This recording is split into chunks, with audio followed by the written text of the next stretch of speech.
அனைவருக்கும் வணக்கம். வைகாசி செவ்வாய் மிகவும் முருகனுக்கு விசேஷமானது. வைகாசி மாதம்தான் முருகன் அவதரித்த மாதம். இந்த மாதத்தில் வருகின்ற ஒவ்வொரு செவ்வாயும் சரி, சஷ்டியும் சரி ரொம்ப சிறப்புக்குரியது.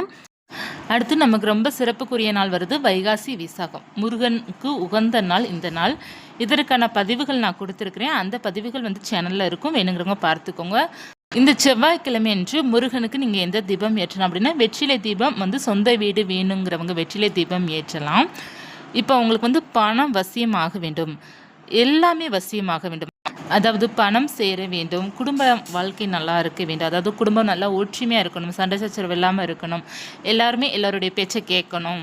அப்படி இருப்பவர்களும் சரி இந்த தீபம் ஏற்றலாம். அதாவது எந்த தீபம் அப்படின்னா, வசம்பு தீபம் ஏற்றும்போது நமக்கு எல்லா காரியங்களும் நமக்கு வசியமாகும் அப்படிங்கிறத சொல்லுவாங்க. அதாவது வசமாகும், நம்ம கைக்கு வசமாகும், நம்ம நினைக்கிறது நமக்கு நினைத்த மாதிரி நடக்கும் அப்படிங்கிறது இருக்குது.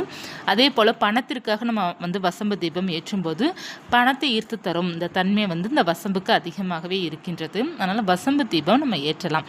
இப்போ செவ்வாய்க்கிழமை பார்த்தீங்கன்னா பொதுவாக கடன் பிரச்சனை இருப்பவர்கள் தொடர்ந்து வசம்பு தீபம் நீங்கள் ஏற்றி வைத்து வழிபாடு செய்யும் போதும் உங்களுடைய கடன் பிரச்சனை சீக்கிரம் சரியாகும். இது ஏற்ற வேண்டிய நேரம் பார்த்தீங்கன்னா செவ்வாய்க்கிழமை மாலை 6 மணிக்கு மேலே இரவு 9 மணிக்குள்ளே வழிபாடு செய்யலாம். ஏன்னா செவ்வாய் ஹோரையில் நிறைய பேர் வழிபாடு செய்கிற பழக்கம் இருக்கும். செவ்வாய் ஹோரை பார்த்தீங்கன்னா செவ்வாய்க்கிழமை இரவு 8 மணிலேருந்து 9 மணியும், காலை நேரம் 6 to 7 இந்த 2 நேரம் செவ்வாய் ஹோரை நேரம்.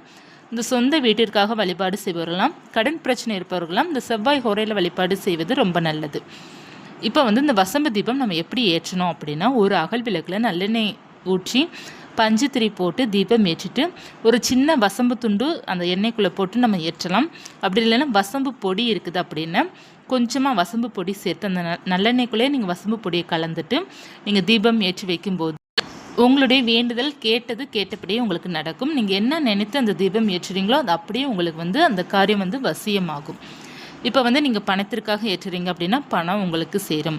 இப்போ உங்களுடைய கணவன் மனைவிக்குள்ள பிரச்சனை இருக்குது, புரிஞ்சுக்கிடவே மாட்டேங்கிறாங்க அப்படின்னா அவங்கள நினச்சி அந்த பிரச்சனைலாம் தீர வேண்டும் அப்படிங்கிறத நீங்கள் நினச்சி அந்த தீபம் ஏற்றும் போதும் அவங்க சீக்கிரம் உங்களை அண்டர்ஸ்டாண்ட் பண்ணி சீக்கிரமாக உங்களுக்கு லைஃப் ஹாப்பியாக மாறும். இந்த மாதிரி நம்ம நினச்சி அந்த தீபம் வசம்பு தீபம் ஏற்றுறோமோ அது அப்படியே நடக்கும் அப்படிங்கிறது ஐதீகமாக சொல்லப்பட்டிருக்குது. அதனால் வசம்பு தீபம் செவ்வாய்க்கிழமை ஏற்றுவது கடன் தொல்லை முற்றிலுமாக நீக்கி தரும். அடுத்து பண வரவே கொடுக்கும், குடும்ப பிரச்சனை சரி பண்ணி கொடுக்கும், நமக்கு எடுத்த காரியங்கள் அனைத்தையுமே வெற்றியை கொடுக்கும், எல்லாமே நமக்கு நல்லதே கொடுக்கக்கூடியது இந்த வசம்பு தீபம். அடுத்து பார்த்தீங்கன்னா நீங்கள் செய்ய வேண்டியது எப்போதுமே முருகப்பெருமானுக்கு பாலில் தேன் கலந்து நெய்வேத்தியம் வைப்பது ரொம்ப சிறப்பு. அப்படி இல்லைன்னா பால் சாதம், அப்படி இல்லைன்னா நம்ம தயிர் சாதம், கல்கண்டு சாதம், இந்த மாதிரி சாதமாக நீங்கள் செய்து கூட முருகனுக்கு பிரசாதமாக வைத்து, அதாவது நைவேத்தியம் பண்ணிவிட்டு நம்ம அதை பிரசாதமாக நம்ம எடுத்துக்கலாம். கந்த சஷ்டி கவசம் செவ்வாய்க்கிழமை படிப்பது ரொம்ப நல்லது. அவருடைய மந்திரம் ஓம் சரவண பவாய நமக்கு, அந்த மந்திரத்தை சொன்னாலே போதும். சொல்லிவிட்டு நம்ம வழிபாடு செய்வது ரொம்ப ரொம்ப நல்ல பலன் கொடுக்கும். எப்போதுமே பார்த்தீங்கன்னா முருகப்பெருமானுக்கு செவ்வாய்க்கிழமை அன்று சிவப்பு நிற பூக்களால் அலங்காரம் செய்து வழிபாடு செய்து பாருங்கள். அதாவது செவ்வரளி பூக்கள், பன்னீர் ரோஜா, அந்த மாதிரி பூக்கள், சிவப்பு நிற பூக்களால். செம்பருத்தி கூட நம்ம தாராளமாக முருகனுக்கு நம்ம வைக்கலாம். சிவப்பு நிற செம்பருத்தி நம்ம வைக்கலாம், வைத்து வழிபாடு செய்யலாம். சிவப்பு நிற மலர் பயன்படுத்துவது அந்த செவ்வாய் பகவானுக்கு சிவப்பு நிறம் உகந்தது. அதனால் செவ்வாய்க்கிழமை அன்று முருகனுக்கு சிவப்பு நிறத்தால் நம்ம அலங்காரம் செய்து வழிபாடு செய்யும்போது நமக்கு செவ்வாய் பகவானோட தாக்கங்கள்லாம் கொஞ்சம் குறையும், நமக்கு நன்மையை கொடுக்கும். ஏதாவது நமக்கு செவ்வாய் அந்த இது சரியில்லை அந்த ஜாதத்தில் அப்படின்னா கூட நம்ம முருகனை வழிபாடு செய்ய அது சரியாகும். அப்படி இல்லை நமக்கு நல்லா இருக்கிறாங்க செவ்வாய் பகவான் அப்படின்னா கூட நமக்கு இந்த சொந்த வீடு வாங்குவதற்கான யோகம் எல்லாமே நமக்கு அமையும். ஒரு இடம் வாங்குறதுக்கான யோகம், வாகனம் வாங்குவதற்கான யோகம் எல்லாமே நமக்கு அமையும். இந்த நாளன்று நம்ம முக்கியமாக இந்த வசம்பு தீபம் நீங்கள் ஏற்றுங்க. சொந்த வீட்டிற்காக தீபம் ஏற்றுபவர்களும் இந்த வசம்பு தீபம் ஏற்றலாம். வெற்றிலை தீபம் ஏற்றி வைத்துட்டு வசம்பு தீபம் நீங்கள் ஏற்றிக்கோங்க. அடுத்து பார்த்தீங்கன்னா நெய்வேத்தியம் உங்களால் முடிந்தது நெய்வேத்தியம் பண்ணிவிட்டு மந்திரங்கள் சொல்லிவிட்டு வழிபாடு செய்யுங்க. செவ்வாய்க்கிழமை மாலை 6 மணிக்கு மேலே வழிபாடு செய்யலாம், அல்லது செவ்வாய் ஹோரையில் இரவு 8 to 9 இந்த நேரத்திலையும் நீங்கள் வழிபாடு செய்து கொள்ளலாம். எளிமையாக வழிபாடு செய்யுங்க. அடுத்தடுத்த பதிவில் நம்ம வைகாசி விசாகத்தை பற்றி நம்ம நிறைய பதிவுகள் பார்க்கலாம். நான் ஏற்கனவே ஒரு பதிவு கொடுத்துருக்குறேன்.